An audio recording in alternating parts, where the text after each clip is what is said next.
অধিষ্ঠা সর্বভূতানাং মৈত্র করুণেব চ নির্মম নিরো অহংকার সমদুঃখ সুখসমী সন্তুষ্ট সততমিয়োগী ইয়তাত্মা দুর্নিশ্চয় মই অর্পিত মনোবুদ্ধিয়োগ মৎভক্ত সমে প্রিয়। এখানে ভগবান বললেন যে যিনি কাহাকেও দ্বেষ করেন, অর্থাৎ কাহারও দোষ ধরেন না, যিনি সকলের প্রতি সমভাবাপন্ন, অর্থাৎ যাহার দৃষ্টিতে সকলেই সমান, শত্রু মিত্র, জ্ঞানী অজ্ঞানী, পাপী পুণ্যবান, সকলেই যাহার দৃষ্টিতে সমান, যিনি সকলের প্রতি মিত্র ভাবাপন্ন এবং দয়াবান, যিনি সকলের সাথে মিত্রতা স্থাপন করেন, বন্ধুত্ব স্থাপন করেন এবং সকলের প্রতি দয়াবান, যিনি সকলকে দয়া করেন, যিনি সমত্ব বুদ্ধি, অহংকার বর্জিত, যার মধ্যে কোনো অহংকার নাই, অর্থাৎ যিনি সমত্ব বুদ্ধি নিয়ে চলেন। এখানে সমত্ব বুদ্ধি বলতে হিংসা, দম্ভ, অহংকার যিনি করেন না, এটাকেই সমত্ব বুদ্ধি বলা হলো। অহংকার বর্জিত, কাহারও প্রতি যার কোনো অহংকার নেই, যিনি কারো প্রতি কোনো অহংকার করেন না,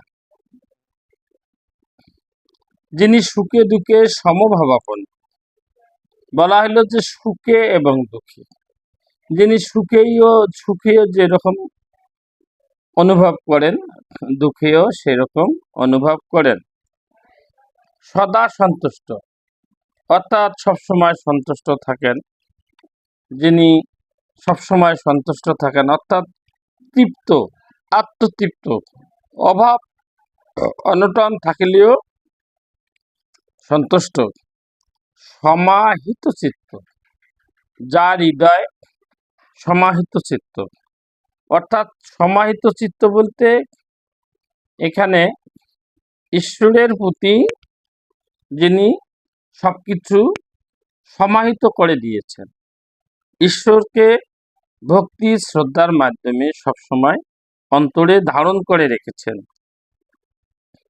সংযত স্বভাব, যাহার সকল ইন্দ্রিয় সংযত করিয়াছেন, অর্থাৎ আমাদের 5টি কর্মেন্দ্রিয়, 5টি জ্ঞানেন্দ্রিয়, এই ইন্দ্রিয়গুলোকে পরিচালনা করে মন, যিনি সকল ইন্দ্রিয়কে মন দ্বারা কন্ট্রোলে রেখেছেন, সংযত করিয়াছেন। দৃঢ় বিশ্বাসী, যিনি ঈশ্বরের প্রতি দৃঢ় বিশ্বাস যে কৃষ্ণস্তু স্বয়ং ভগবান, কৃষ্ণই স্বয়ং ভগবান, কৃষ্ণ ছাড়া অন্য কেহ ভগবান নয়, একলা ঈশ্বর ও কৃষ্ণ আর সবভিত্ত, যারে যেমনি নাচায় তেমনি করে নৃত্য। এই ভাবাপন্ন যার মধ্যে আছেন, কৃষ্ণকে ঈশ্বর রূপে যিনি আপন করে নিয়েছেন, তার ভজনা করেছেন, যাহার মন বুদ্ধি আমাতে অর্পিত। দেখেন সাধুগুরু বৈষ্ণব ভগবান বললেন যে যাহার মন বুদ্ধি আমার প্রতি অর্পণ হয়েছে, অন্য কোনো কারো প্রতি আর মন বুদ্ধি সে দেয়নি, এই সকল ভক্ত আমার প্রিয়। তাহলে আমাদেরকে প্রথমত আমরা যারা নিজেকে ভক্ত হিসেবে দাবি করি, ভগবানের ভক্ত, ইয়া ভালো, কিন্তু ভগবানের ভক্ত হইতে গেলে, ভগবানের প্রিয় ভক্ত হইতে গেলে কোন কোন গুণগুলা থাকা আমাদের প্রয়োজন, সেটা ভগবান তিনি নিজেই শাস্ত্রে বলেছেন এবং তিনি নিজেই সে কথা বলে দিয়েছেন। এর পরের শ্লোকে ভগবান বললেন যে যস্মাৎ না উদ্দিজতে লোকান্না উদ্দিজতে চ য় হর্ষ অমর্ষ ভয় উদ্বেগে মুক্ত ইয় স চ মে প্রিয়। ভগবান বললেন যে যা হইতে কোনো প্রাণী উদ্বেগ প্রাপ্ত হয় না, উদ্বেগ মানে কি, উদ্গিন্ন প্রাপ্ত হয় না, শঙ্কা বোধ করে না, যিনি স্বয়ং কোনো প্রাণী কর্তৃক উত্ত্যক্ত হন না, যিনি হর্ষ অমর্ষ ভয় ও উদ্বেগ হইতে মুক্ত, তিনি আমার প্রিয়। ভগবান বললেন যে যিনি কাহারও কাউকে উদ্বেগ দেন না, কাউকে কষ্ট দেন না, কাউকে ভয় দেখান না, নিজেও ভয় পান না, হর্ষ হিংসাদি ভয় এই সকল থেকে যিনি মুক্ত, সেই সকল ভক্ত আমার প্রিয়। এখানে সাধু ব্যক্তি কাহাকেও পীড়া দেন না, যিনি সাধু তিনি কাহাকেও পীড়া দেন না, কিন্তু দুষ্ট লোক তাহাকে পীড়া বা হিংসা করিতে পারে, পীড়া দিতে পারে, সুতরাং তিনি অন্য কর্তৃক উত্ত্যক্ত হন না। অর্থাৎ আপনি সাধু মানুষ, সৎপথে চলেন, সততা নিয়ে জীবনযাপন করেন, কিন্তু আপনার এই সততাকে কুঠারাঘাত অনেকে করতে পারে। পরের শ্লোকে ভগবান বললেন যে অনুপেক্ষ সুচিদক্ষ উদাসীন গত ব্যতঃ সর্বারম্ভ পরিত্যাগে ইয় মদ্ভক্ত সমে প্রিয় ইয় ন দষ্টি ন হস্যতি ন কাঙ্ক্ষন্তি শুভাশুভ পরিত্যাগে ভক্তিমান মে সমে প্রিয়। অর্থাৎ যিনি সর্ববিষয়ে শৌচ সম্পন্ন এবং নিষ্পৃহ, যিনি সদা সর্বদা শৌচ মানে আন্তঃবাহ্য শৌচ, অর্থাৎ অন্তর এবং বাহির, যার সদা সর্বদা শৌচ, শৌচ মানে পবিত্র। আমরা অনেক সময় বেদের মন্ত্র দ্বারা ওম অপবিত্র পবিত্র সর্বাবস্থাম গত প্রিয়ৎ শরৎ কুণ্ডরী কাসমম সর্বপাপহর সব বাহ্য অভ্যন্তর শুচি সর্বকার্যানি শুভানি, আমরা এই সকল মন্ত্র বলে মাথায় জল ছিটাই ফুল দিয়ে।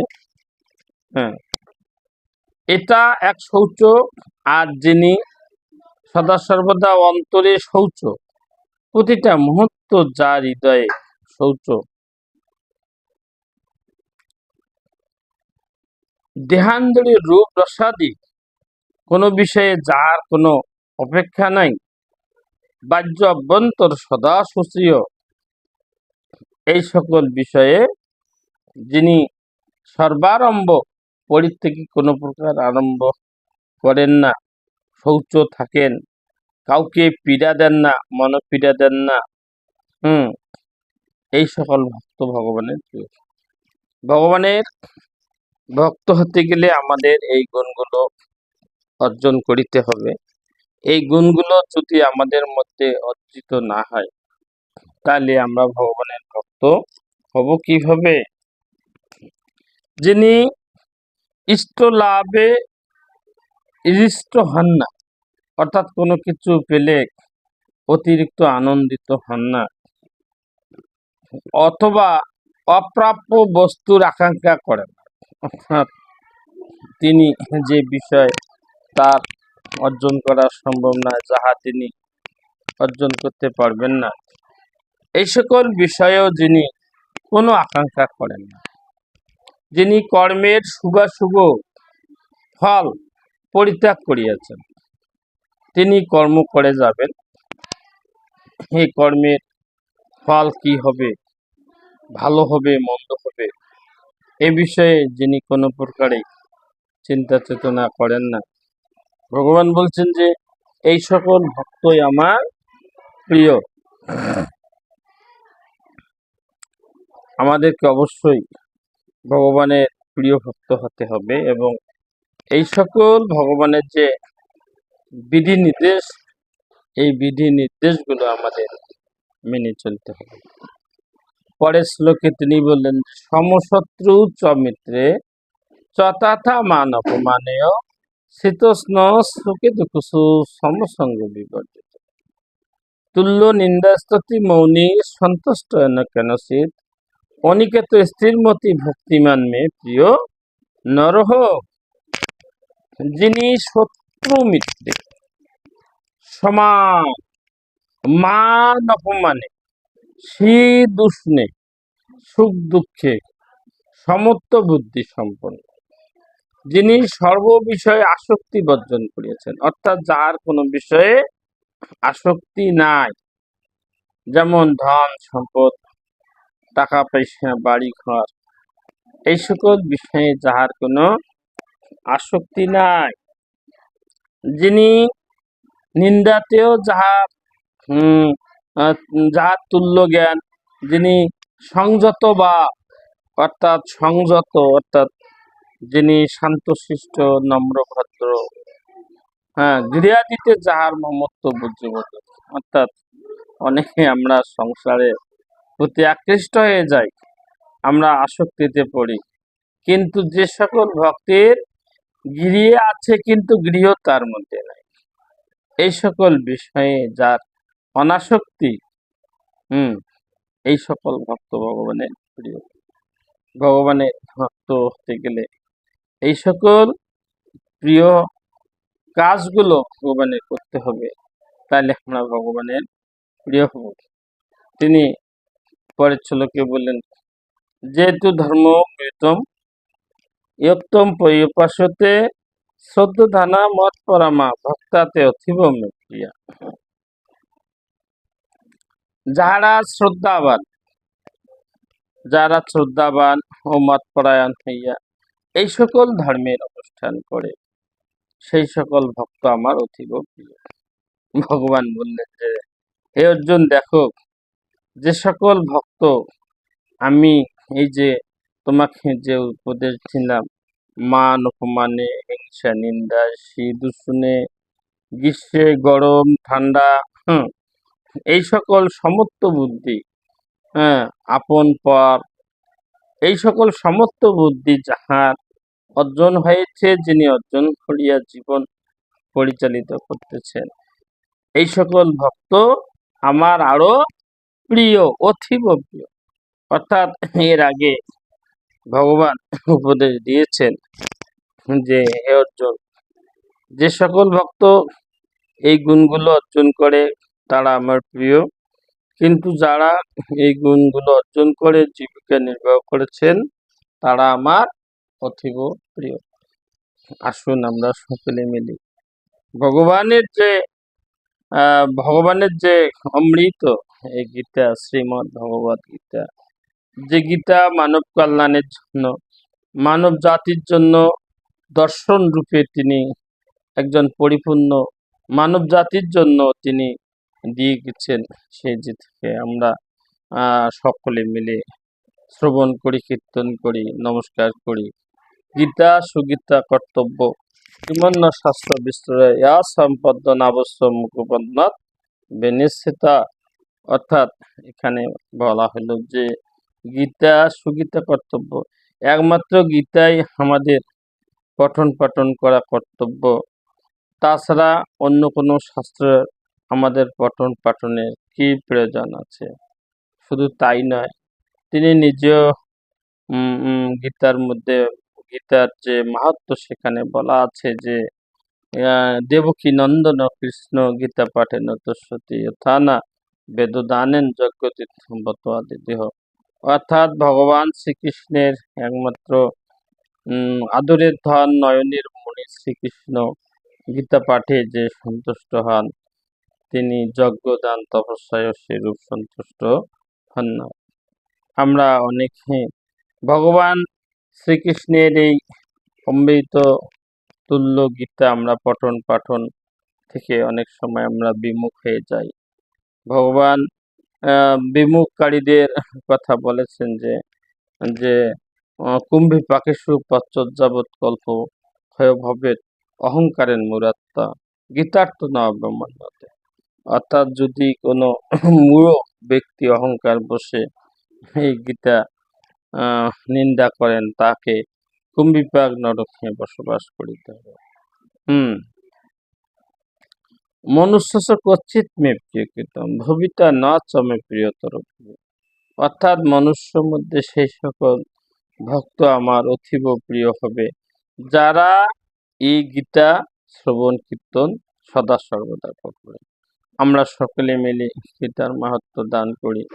ওম গঙ্গা গীতা চ সাবিত্রী সীতা সত্য পতিব্রতা ব্রহ্মাবলী ব্রহ্মবিদ্যা ত্রিসন্ধ্যা মুক্তি গেহিনী অর্ধমাত্রা চিদানন্দা ভগিনী ভ্রান্তি নাশিনী বেদত্রয়ী পরানন্দা তথার্থ জ্ঞানমন্দির ইতি এতানি যপি নিত্যম নরনিচ্ছল মানুষ জ্ঞান সিদ্ধিম লভে নিত্যম তদন্তে পরমং পদম। ওম শান্তি ওম শান্তি ওম।